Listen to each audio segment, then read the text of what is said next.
निराकारं नित्यमुक्तं पूर्णानंदं निर्विकारं कैवल्यम् अव्यक्तम् अमूर्तम् अनंतं निरामयं निरंजनं निरापेक्षं निरावलंबं निशून्यं बुद्धानंदं सर्वेश्वरं करुणाकरं निशून्यं बुद्धानंदं सर्वेश्वरं करुणाकरं। या ठिकाणी आपल्या सर्वांच्या वतीनं अधिष्ठानाला अभिवादन करतो। ज्या आचार्य श्री परंपरेतून हे सर्वज्ञ श्री चक्रधर स्वामींचा हा जीवोद्धारक विचार आपणा सर्वांपर्यंत पोहोचला, त्या अधिष्ठानाला अभिवादन करत असतानाच या सर्व परंपरेला दंडवत करतो। आदरणीय सर्व गुरुतुल्य अधिकरण, आमच्या या सर्वांचे मार्गदर्शक आणि सर्व वासनिक नामधारक बंधू आणि भगिनींनो, श्री ब्रह्मविद्या संशोधन आणि संपादन संस्थेच्या वतीनं आयोजित जाऊ ग्रंथाच्या गावा या सदरामध्ये आपण या ठिकाणी भेटतो आहोत। आपण सर्वांचं या ठिकाणी दंडवत प्रणाम करून मी हार्दिक स्वागत करतो। मागील 14 सत्रामध्ये आपण भेटलोत। जवळजवळ 4 ग्रंथांचा आपला प्रवास झाला। 5वा ग्रंथही स्मृतीस्थळ तो पूर्णत्वाला गेला आणि आता आपण भेटतो आहोत आज एका वेगळ्या विषयाच्या दृष्टिकोनातून। महानुभाव पंथाचे सर्वज्ञ श्री चक्रधर स्वामींनी आपणाला जे पंचकृष्ण सांगितले, जे 5 अवतार सांगितलेत, यातील जे तिसरे कृष्ण आहेत श्री चक्रपाणी महाराज, अर्थातच द्वारावतीकार श्री चांगदेव राऊळ यांचं उद्या आपण या ठिकाणी अवतरण दिन संपन्न करतो आहोत।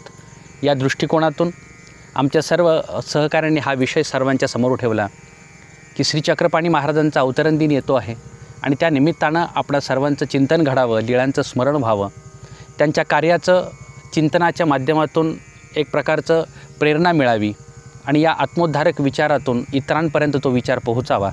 या दृष्टिकोनातून जाऊ ग्रंथाच्या गावा या सदरामध्ये आज आपण श्री चक्रपाणी महाराजांचा अवतार आणि कार्य, त्यांच्या जीवनातील लौकिक आणि अलौकिक असलेले पैलू या दृष्टिकोनातून चिंतन करणार आहोत। आज या सदरामध्ये माझ्यासोबतच आमच्या संशोधन आणि संपादन संस्थेचे आदरणीय आमचे या ठिकाणी सहकारी जे नितीनदादाजी बांधकर आहेत, ते सुद्धा आपल्यासोबत या सदरामध्ये विषयानुरूप संवाद करणार आहेत। खरं तर श्री चक्रपाणी महाराजांचा जो कालखंड आहे, त्यांचा विचार आहे, अवतार आहे, या सर्व विचारांकडे जात असताना सुरुवातीला आपण एका वेगळ्या विषयाच्या संदर्भातून या विषयाकडे येतो आहोत। महानुभाव पंथातील सर्वज्ञ श्री चक्रधर स्वामींनी जी या ठिकाणी जीवोद्धाराचा जो संदर्भ सांगितला, सृष्टीमध्ये परमेश्वर जे अवतार घेतात ते जीवाच्या उद्धाराच्या दृष्टिकोनातून, त्या जीवाला कैवल्यपदापर्यंत घेऊन जात असताना असंख्य अवतार असंख्य जीवांना उद्धाराचं कार्य या सृष्टीमध्ये करत असतात। मग हे परमेश्वर अवतार जेव्हा अवतीर्ण होतात, माणसाचा जन्म होतो, तर परमेश्वराचा अवतार होतो। म्हणून जीव हा जन्माशी निगडीत आहे, तर परमेश्वर हे अवताराशी निगडीत आहे। कारण ज्या जीवाचा जन्म होतो, लोकोत्तर जर कार्य केलं तर त्याची जयंती आपण अवतीभोवती साजरी होत असताना पाहत असतो। विविध सर्व जे काही श्रेष्ठ कार्य करणारे जे लोकोत्तर सेवक असतात त्यांच्या जयंती सोहळे होतात। परंतु परमेश्वर अवताराचं अवतरणोत्सव संपन्न होत असतो, अवतार दिन संपन्न होत असतो। कारण जयंती शब्दामध्येच जय आणि अंती असा शब्द येतो। अंती म्हणजे शेवटी ज्याच्यामध्ये जय आहे। सर्वज्ञ श्री चक्रधर स्वामी सूत्राच्या माध्यमातून आपणाला सांगतात, सृष्टीमध्ये परमेश्वर अवतरतात, जन्मवितात असं म्हटलं नाही, जन्मतात असं म्हटलं नाही, तर अवतरतात असं म्हटलं आहे। आणि म्हणून परमेश्वराचा अवतार होत असतो आणि जीवाचा जन्म होत असतो। आणि या दृष्टिकोनातून परमेश्वराचा अवतार तिथे होतो जिथे परमेश्वराने अवतार कार्य निर्धारित केलेलं असतं, त्या ठिकाणी परमेश्वर अवतरत असतो। या दृष्टिकोनातून परमेश्वराचं हे अवतरणाचं जो कार्य आहे श्री चक्रपाणी महाराजांचं, या अवतरणाच्या संदर्भातून विविध लीळांच्या संदर्भातून चिंतन आपण करणार आहोत। श्री चक्रपाणी महाराजांचे जे पंजोबा होते, तो कालखंड खरं म्हणजे 11व्या शतकातला कालखंड होता।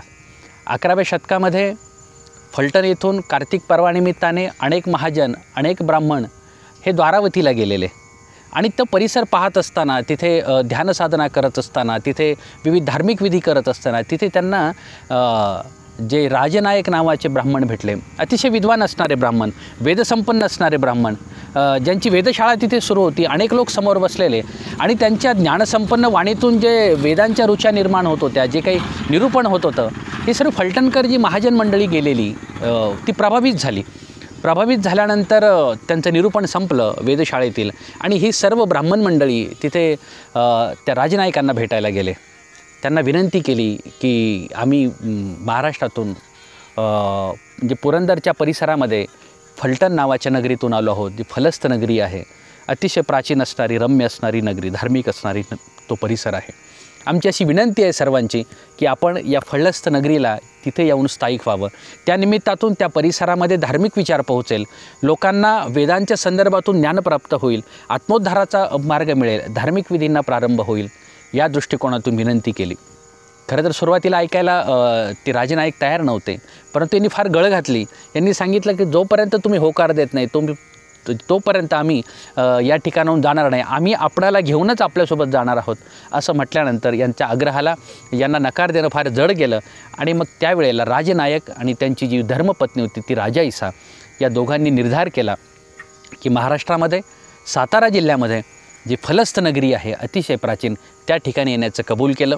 या सर्व महाजनांसोबत हे राजनायक आणि राजाईसा अतिशय वेदसंपन्न असणारं कुटुंब फलस्त नगरीमध्ये येऊन त्यांचं आगमन झालं. त्या ठिकाणी फलस्त त्या नगरीच्या पश्चिम दिशेला जी बाणगंगा होती, अतिशय रम्य असलेला तो परिसर, त्या ठिकाणी त्या बाणगंगेच्या काठावर असं उंच एक टेक होतं आणि तिथे असा भव्य असा चौसोपी वाडा बांधण्यात आला. आणि त्या वाड्याची ती जागा, तो ब्रह्मपुरीचा परिसर या ब्राह्मणांना, या राजनायक आणि राजाईसा यांना तिथे राहण्यासाठीचा निवास दिला. तो संपूर्ण वाडा त्यांच्या सत्तेचा करून देण्यात आला. तिथे त्यांचं राहणीमान सुरू झालं. लोकांना निरूपण करायचे, वेदसंपन्न माध्यमातून धार्मिक विधी सांगायचे. प्रचंड गावामध्ये एक प्रकारचं उत्साहाचं वातावरण सुरू झालं. यथावकाश या राजनायक आणि राजाईसा यांना एक सुंदर असं एक अपत्य झालं. त्यांचं नाव म्हणजे रूपनायक असं ठेवण्यात आलं. हे रूपनायक पुढे त्या वेदसंस्कारामध्ये वाढले, त्यांच्यावर धार्मिक संस्कार झाले. तेही या वडिलांच्याच वाटेवर जाऊन धार्मिक विधी करत होते, लोकांना निरूपण करायचे. आणि हे सर्व सुरू असताना या म्हणजे रूपनायकांचा पुढे जो विवाह झाला ते रूपनायकांचा विवाह रूपाईसासोबत झाला. राजनायक आणि राजाईसा यांचे पुत्र हे रूपनायक, या रूपनायक आणि रूपाईसा यांचा पुढे विवाह झाला आणि यांची परंपरा पुढे सुरू झाली. पाहता पाहता हे रूपनायक आणि रूपाईसा यांची परंपरा पुढे यांची सुरुवात झाली. यांना यथावकाश जवळजवळ 7 पुत्र प्राप्त झाले. आणि या 7 पुत्रांमध्ये मुख्य जे जनक नायक होते ते अतिशय विद्वान होते. सर्वात मोठे असणारे हे जनक नायक, त्यानंतर मग वडवनायक, मग ब्रह्मनायक, मग माननायक, काननायक, दायनायक आणि सगळ्यात शेवटी असणारे हे जाननायक, असे 7 अपत्य प्राप्त झाली. यामध्ये जे जनक नायक होते अतिशय विद्वान होते, सुसंस्कारी होते, वेदसंपन्न होते. आजोबांच्या पावलावर पाऊल टाकून हे जनक नायक पुढे वेदसंपन्न होऊन तिथे वेधशाळा सुरू करू लागले, त्या वाड्यामध्ये राहू लागले. हा सर्व परिवार, यांची त्या परिसरामध्ये शेती होती, शेतीमध्ये विविध या निमित्ताने कृषी व्यवसाय करायचे. आणि या सर्व पद्धतीतून यांचा उदरनिर्वाह सुरू असताना चाकणच्या परिसरामध्ये एक अतिशय जे सुसंस्कार संपन्न एका कुटुंबामध्ये तिथे एक जनकाईसा नावाची एक सुस्वरूपी, सुस्वभावी अशी एक म्हणजे सुलक्षणी कन्या होती. या सर्वांच्या विनंतीला मान देऊन जनक नायकांचा आणि जनकाईसांचा विवाह समारंभ संपन्न झाला.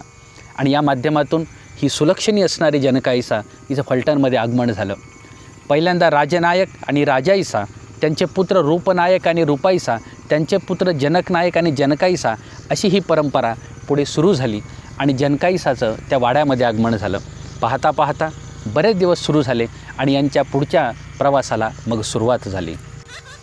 पुढे यथावकाश या जनकनायक आणि जनकाईसा यांचं विवाह होऊन बरेच दिवस उलटून गेले. बाकी सर्व प्रपंच तर पुढे होत होता, परंतु पुत्ररत्नाची प्राप्ती होत नव्हती. पाहता पाहता दिवस उलटू लागले, कालखंड उलटू लागला. आणि मग जनकाईसांच्या माहेरच्या लोकांनाही आणि सासरकडच्या लोकांनाही चिंता निर्माण झाली. आता ही परंपरा जर पुढे चालवायची असेल तर पुत्ररत्नाची गरज आहे. आणि विवाहाच्या संदर्भातून लोकांमध्ये असा प्रकारचा एक समज होता की जोपर्यंत विवाहाच्या या माध्यमातून ज्या मातापित्यांना पुत्ररत्नाची प्राप्ती होत नाही तोपर्यंत विवाह पूर्णत्वाला गेला, तो त्याचं जे लाभ आहे तो पूर्ण झाला, अशा प्रकारचा ही भावना तयार होत नव्हती. आणि म्हणून पुत्ररत्नाची प्राप्ती होणं गरजेचं होतं.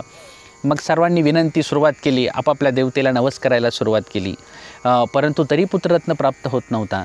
मग शेवटी जनकाईसाने एक दिवस जनक नायकांसोबत विचार मांडला की माझी जी छोटी भगिनी आहे, बहीण आहे, जिचं नाव जे रंभाईसा आहे, तिच्यासोबत आपण विवाह करावा. तिच्या माध्यमातून तरी आपल्याला पुत्रसंतती प्राप्त होईल आणि आपल्या ही परंपरा पुढे अव्याहत चालत राहील. असं म्हटल्यानंतर खूप नाईलाजानं जनक नायकांनी होकार दिला. पाहता पाहता रंभाईसासोबत पुनर्विवाह झाला, दुसरा विवाह झाला आणि रंभाईसाचं आगमन त्या वाड्यामध्ये झालं. 2 बहिणींसाठी 2 वेगळे ते वाडे तयार करण्यात आले. त्या ब्रह्मपुरीमध्ये जनक नायक आणि जनकाईसांचं वास्तव्य. तर जनक नायकांचं हे दुसरं जे कुटुंब होतं, अर्थात ही रंभाईसा माता होती. हिचं पलीकडच्या परिसरामध्ये दक्षिण दिशेला एक फार मोठी बारं होती आणि त्याच्याजवळ रंगनाथाचं मंदिर होतं. तिथे मोठी शिळा होती. त्याच्या शेजारच्याच अंतरावर, काही पांडाच्या काही विशिष्ट अंतरावरती तिथे दुसरा आवार तयार करण्यात आला. तिथे रंभाईसाची व्यवस्था करण्यात आली. पाहता पाहता कालखंड उलटत होता, परंतु योग असा की पुत्ररत्नाची प्राप्ती होत नव्हती. तेव्हा जनकाईसाच्या माहेरच्या लोकांनी चाकण येथील चक्रपाणी देवतेला नवस केला. तर जनक नायकांच्या नातेवाईकांनी पूर्णा नदीच्या संगमावरती चांगदेवाला तिथे नवस केला की जर पुत्ररत्न प्राप्त झालं तर आम्ही त्या बाळाला चांगदेव असं नाव ठेवू. तर जनकाईसाच्या माहेरच्या लोकांनी तिथल्या अधिष्ठानाला अशी प्रार्थना केली, जर त्या चक्रपाणी देवतेला प्रार्थना केली तर पुत्ररत्न प्राप्त झालं तर त्याला आम्ही चक्रपाणी असं नाव देऊ. पाहता पाहता पुढे दिवस उलटत गेले, परंतु हळूहळू त्या रंभाईसाला तर नाही, परंतु जनकाईसाकडे याचा परिणाम दिसू लागला. गर्भामध्ये बाळ दिसू लागलं. हळूहळू ते बाळ वाढवृद्धी त्याची होऊ लागली आणि सगळ्यांमध्ये आनंद पसरला. बरोबर आश्विन शुद्ध म्हणजे नवमीच्या तिथीला गुरुपुष्यामृत नक्षत्राचा योग शके 10:43 उत्तर रात्रीच्या प्रहरामध्ये, अर्थातच पहाटे 4 ते 5 या वेळामध्ये या जनकाईसांना पहाटेच्या वेळेला अतिशय देखण्या गोंडस अशा बाळकाचा जन्म झाला. आता मला इथे आपणासाठी एक मुद्दा सांगायचा आहे. बऱ्याच लोकांमध्ये हा संभ्रम आहे की श्री चक्रपाणी महाराजांचा जन्माचा जो कालखंड आहे, वेळ आहे, ती बऱ्याच दिनदर्शिकांमधून ही सकाळी 10ची वेळ दाखवली जाते. वास्तविक श्रीचक्रपाणी वांदेश्कर पाठाचं श्रीचक्रपाणी चरित्र आपल्याकडे आहे. त्यासोबतच महंत श्री पंडित बाबाजी बिडकर जाळीचा देव यांनी एक श्रीचक्रपाणी चरित्र प्रकाशित केलेलं आहे. तर त्या चरित्रामध्ये हा संदर्भ आम्हाला भेटला.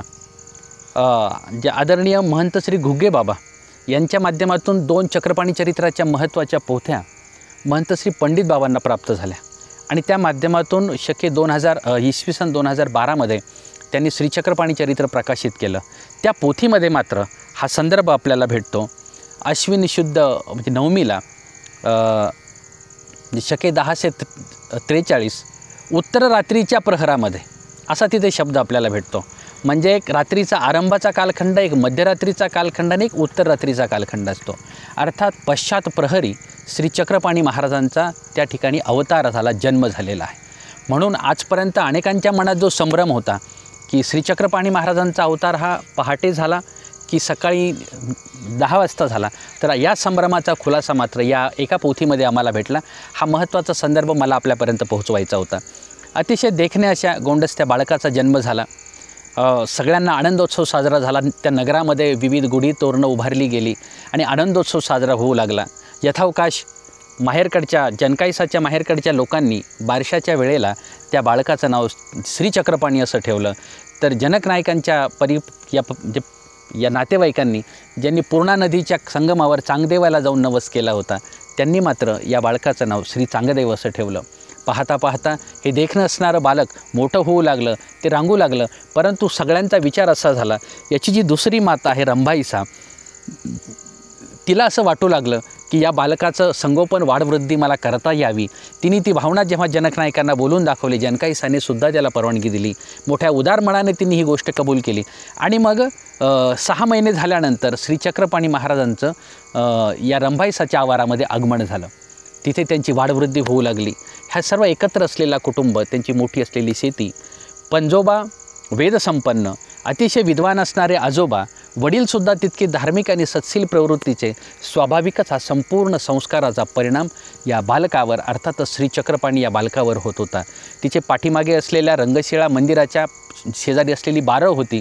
त्या बारवेच्या काठावरती जाऊन तिथे खेळक्रीडा करणे, प्रसंगी लहान मुलांसोबत तिथे पोहणे, तिथे अवलोकन करणे आणि त्या रंगशिळा मंदिराच्या समोर जी मोठी अशी विस्तीर्ण जी शिळा होती त्याच्यावर ते रांगू लागले, खेळू लागले, बागडू लागले, हळूहळू मोठे होऊ लागले. यांच्यावरती हा धार्मिक संस्कार होत होता. यथावकाश 8व्या वर्षी त्यांचं म्हणजे ते मुंजीबंधन झालं. त्यांना वेद शिक्षणाचं हे प्राप्त झालं आणि याच्यातून अध्ययन होऊ लागलं. बाकी सर्व गोष्टी होऊ लागल्या. हळूहळू मोठे होणारे श्री चांगदेव राऊळ, श्री चक्रपाणी महाराज लोकांमध्ये प्रसिद्ध झाले. त्यांनी वडिलांपासून आलेला हा संस्कार त्याच ठिकाणी या बाणगंगेच्या काठावरती जे फलस्थ ऋषीची जी गुंफा होती, त्याला पाण पेकण्याचं मंदिर असं आज म्हणून ओळखलं जातं, त्या मंदिराच्या आवारामध्ये श्रीचक्रपाणी महाराजांची वेधशाळा सुरू झाली. येणाऱ्या अनेक विद्वानांसोबत ते चर्चा करायचे, वेदावरती निरूपण करायचे. अनेक बाहेरील राज्यातून आलेल्या लोकांना निरूपण करण्याचं काम, त्यांच्या विविध मतांचं खंडन करून वेदाची नव्यानं प्रतिष्ठापना करण्याचं काम श्रीचक्रपाणी महाराजांचं सुरू होतं. यासोबतच त्यांनी व्यवहाराची प्रवृत्ती स्वीकारली. याचाच अर्थ असा होतो की त्यांनी व्यवसायाला सुरुवात केली. श्रीचक्रपाणी चरित्रामध्ये हा संदर्भ भेटतो. श्रीचक्रपाणी महाराजांचं म्हणजे पुण्याला फार मोठं तिथे व्यापारी पेठ होती. तिथून काही पदार्थ घेऊन येऊन ते फलटणला त्याचा व्यवहार सुरू केला त्यांनी. म्हणून श्रीचक्रपाणी महाराजांनी सानेयाची व्यवहाराची प्रवृत्ती अंगीकारली असा शब्द आपल्याला पाहायला मिळतो. अर्थात इथे महत्त्वाचा संदर्भ आपणाला भेटतो. फलटणवरून एक 80-85 किलोमीटरवर असलेल्या पुण्याला श्रीचक्रपाणी महाराजांचं सातत्यानं येणं जाणं व्यवहाराच्या निमित्तानं सुरू झालं. आणि मग हे श्रीचक्रपाणी महाराजांचं पुण्याला जाणं येणं सुरू झालं, व्यवहाराची प्रवृत्ती स्वीकारली. यासोबतच या परंपरेची शेती होती, या शेतीचंसुद्धा देखरेख करण्याचं काम श्रीचक्रपाणी महाराजांनी सुरू केलं. आणि हे सर्व सुरू करत असताना गावातील लोक फार श्रद्धेनं या कुटुंबाला भेटायला यायचे, श्रीचक्रपाणी महाराजांना भेटायला यायचे. अर्थातच समाज म्हटलं की समस्या असतात, रोग असतात, आजार असतात. या सगळ्यांचं निराकरण करण्याच्या इच्छेनं लोक त्यांना भेटायला येऊ लागले. कारण अतिशय देखणं असणारं बालक, वेदसंपन्न असणारं हा श्रीचक्रपाणी महाराज, अतिशय त्यांचं कार्य लोकांच्या समोर दिसू लागलं. कुणी एक मुका मुलगा आला, त्याच्या आईवडिलांनी प्रार्थना केली, श्रीचक्रपाणी महाराजांपासून त्यांना वाचा मिळाली. कुणी एक पांगळा मुलगा आला, श्रीचक्रपाणी महाराजांची कृपा झाली, त्याला पाय मिळाले, तो चालू लागला. सोबतच तिथे कुंभार आळी होती. या कुंभार आळीमधील अनेक कुंभार आपापले व्यवसाय करत असायचे. योगायोगानं गौड परिसरातून एक तिथे मांत्रिक आला आणि त्या मांत्रिकाने या कुंभार ज्या ठिकाणी मडके भाजायचे त्याचा जो आवा असतो की नाही, त्याला जे मडके भाजण्याचं ठिकाण आहे त्याला आवा असं म्हणतात, त्याला भट्टी असं म्हणतात. या आव्याला त्याने एक प्रकारचा मंत्राने प्रेरित केलं आणि मग आपोआपच तिथे मडके भाजायला टाकले की ते मडके फुटून जायचे. सर्व कुंभार लोक हतबल झाले, खजील झाले.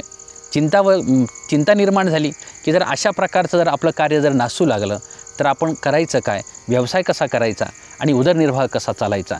अर्थात ही सर्व कुंभाराळीतील हे सर्व तिथले लोक श्रीचक्रपाणी महाराजांना भेटायला आले. आल्यानंतर तिथे विनत कंदरून दंडवत केला, पाया पडल्यानंतर समस्या सांगितली, असं आमच्या ठिकाणी झालं आहे. श्रीचक्रपाणी महाराजांना स्वाभाविकच दीनदुःखितांचे दुःख दूर करण्याची तो कळवळा होता. त्यांना अर्थात दयाघन असणारा परमेश्वर तो द्रवला आणि श्रीचक्रपाणी महाराज आपल्या सर्व जे वेदसंपन्न होण्यासाठी आलेल्या त्या सर्व म्हणजे सत्शिष्यांसोबत त्या कुंभार गल्लीमध्ये गेले, त्या कुंभार आळीला गेले. तिथे ज्या आव्यामधून टाकलेले सर्व मडके फुटून जात होते त्या आव्याला श्रीचरणाचा स्पर्श केला. आजही ती म्हणजे कुंभार आळी आहे, त्या आळीमध्ये अशा प्रकारचा संदर्भ वर्तला आणि तिथपासून पुढे मात्र त्या कुंभाराच्या आव्यामधले सर्व मडके व्यवस्थित भाजले जाऊ लागले. कुठलंही मडकं म्हणजे त्या ठिकाणी फुटत नव्हतं. स्वाभाविकच लोकांच्या समस्या अशा प्रकारे दूर करणारे श्रीचक्रपाणी महाराज. वडिलांनी सांगितलं आपली शेती आहे, शेतीवर तुमचं लक्ष असलं पाहिजे. दररोज सकाळी भल्या पहाटे बाणगंगेवर स्नान करावं, वेदांचं त्या ऋचा म्हणाव्यात, लोकांना निरूपण करावं. मध्याह्नकाळी भोजनानंतर शेताकडे जावं, शेताकडे विविध या गोष्टींकडे लक्ष द्यावं, तिथल्या कामामध्ये हातभार लावावा आणि पुन्हा परत यावं, असं काम सुरू झालं. पुढे यथावकाश श्रीचक्रपाणी महाराजांचा विवाह झाला. या विवाहाच्या वेळेला जे जनक नायक होते या जनक नायकांची जी जनकाईसा ही पत्नी होती, या जनकाईसांचे एक भाऊ होते जे चाकणला राहत होते. त्यांची अतिशय सुस्वरूपी सुस्वभावी अशी जी कन्या होती, जिचं नाव कमळाईसा असं होतं.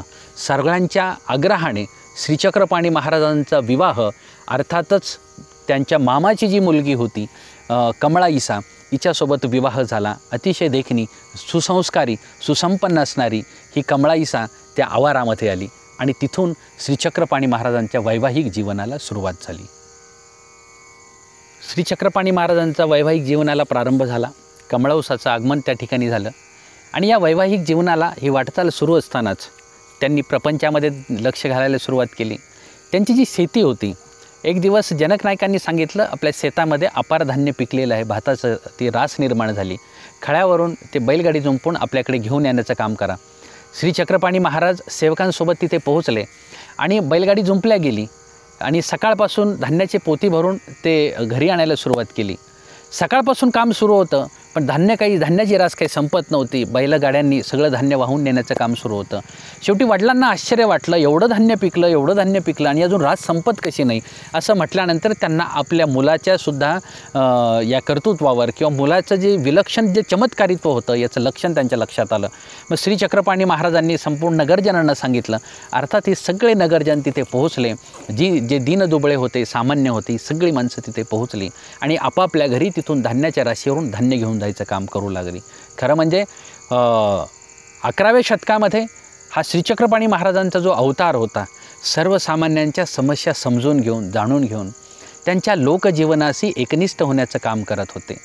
अनेकांना जी दुःख आहे त्या दुःखाची निवृत्ती करणारा हा श्रीचक्रपाणी महाराजांचा अवतार, अनेक जीवांना, अनेक कुटुंबांना सुखप्राप्ती प्राप्त करून देणारा हा अवतार, हा त्यांच्या लोकजीवनाशी एकनिष्ठ झालेला अवतार होता. म्हणून स्वाभाविकच लोकांच्या मनामध्ये श्रीचक्रपाणी महाराजांबद्दल अपार श्रद्धा निर्माण झाली. योगायोगानं पुढे वडिलांचं देहावसान झालं आणि त्यांच्या वर्षश्राद्धाचा योग निर्माण झाला. भाद्रपद महिन्याचा योग होता, श्राद्धाचा योग होता आणि मग श्रीचक्रपाणी महाराजांनी गावातील सर्व प्रतिष्ठित ब्राह्मणांना श्राद्धासाठी निमंत्रण दिलं. पत्नीने सर्व तयारी केली. दुसऱ्या दिवशी श्राद्धाचा योग. आदल्या दिवशी श्रीचक्रपाणी महाराजांनी 3 महत्त्वाच्या व्रताची म्हणजे अवलंब सुरू केला. म्हणजे भूमिशयन अर्थात जमिनीवर झोपणे, वांगनियम म्हणजे वाचेला म्हणजे मौन स्वीकारणे आणि त्यासोबतच ब्रह्मचर्य व्रताची दीक्षा त्यांनी स्वीकारली.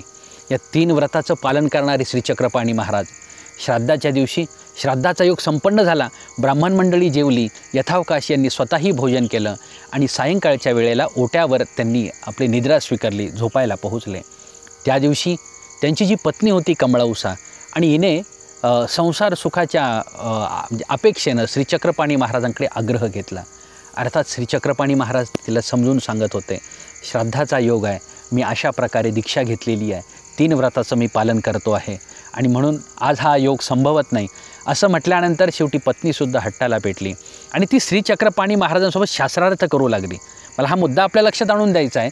श्रीचक्रपाणी महाराजांची पत्नीसुद्धा अतिशय विद्वान होती आणि ती सांगते की तुम्ही जर या संसार सुखाचा जर योग जर मला दिला नाही तर प्राणिया एक वाट पाहतो असे, त्याचा जर योग घडला नाही तर तुम्हासी प्रत्यवायोचे नरक होतील. अशा प्रकारचं वाक्य ती चरित्रामध्ये आपल्याला वाचायला मिळतं. अर्थातच या संसार सुखाला तुम्ही मला वंचित करू शकत नाही, हा तिचा जो युक्तिवाद होता तिच्या दृष्टीनं तो बरोबर होता, पण वेळ चुकलेली होती. आणि इथे मात्र या एकाच गोष्टीमुळे श्रीचक्रपाणी महाराजांनी औदासिन्य स्वीकारलं. उदास झाला दयाघन परमेश्वर आणि त्या औदासिन्यातून श्रीचक्रपाणी महाराजांचं विवाह या परंपरेतलं कुटुंबाचं लक्ष कमी झालं आणि हळूहळू विचार करू लागले. त्यांच्या मनामध्ये पूर्वीच ती निवृत्तीचा विचार होताच होता. या निवृत्तीचा विचार असतानाच श्रीचक्रपाणी महाराजांनी कुटुंबाचा त्याग करण्याची मानसिकता निर्माण झाली. विरक्तता वाढत गेली. पदार्थावर उदासीन झाले, लोकांवरती उदासीन्य स्वीकारलं, कुटुंबावर औदासीन्य स्वीकारलं आणि हळूहळू कार्तिक मासाच्या निमित्तानं या ठिकाणी एक पव्वा यात्रेकरूंचा समूह माहूरला जाणार होता. श्रीचक्रपाणी महाराजांनी कुटुंबियांना एकत्र केलं आणि सांगितलं, आम्हाला माहूरला जाण्याची इच्छा आहे. असं म्हटल्यानंतर सगळ्यांनी मोठ्या मनानं परवानगी दिली. श्रीचक्रपाणी महाराज तयारीने यात्रेमध्ये सहभागी झाले. ते निघू लागले. हळूहळू कुटुंबापासून त्यांची पावलं घरापासून दूर दूर जात होती आणि तिथे उभी राहून त्यांची पत्नी हात हलवून त्यांना निरोप देत होती. अर्थात तिला माहीत नव्हतं हे श्रीचक्रपाणी महाराजांचं आपल्याला घडणारं शेवटचं दर्शन आहे. श्रीचक्रपाणी महाराजांची पावलं फलटण नगरीतून बाहेर पडली आणि या सर्व यात्रेकरूंच्या समवेत माहूरला पोहोचले. 3 महिन्याचा प्रवास करून हा संपूर्ण यात्रेकरूंसोबत बरोबर मार्गशीर्ष पौर्णिमेला हा संपूर्ण यात्रेकरूंचा जत्था माहूरच्या परिसरामध्ये पोहोचला.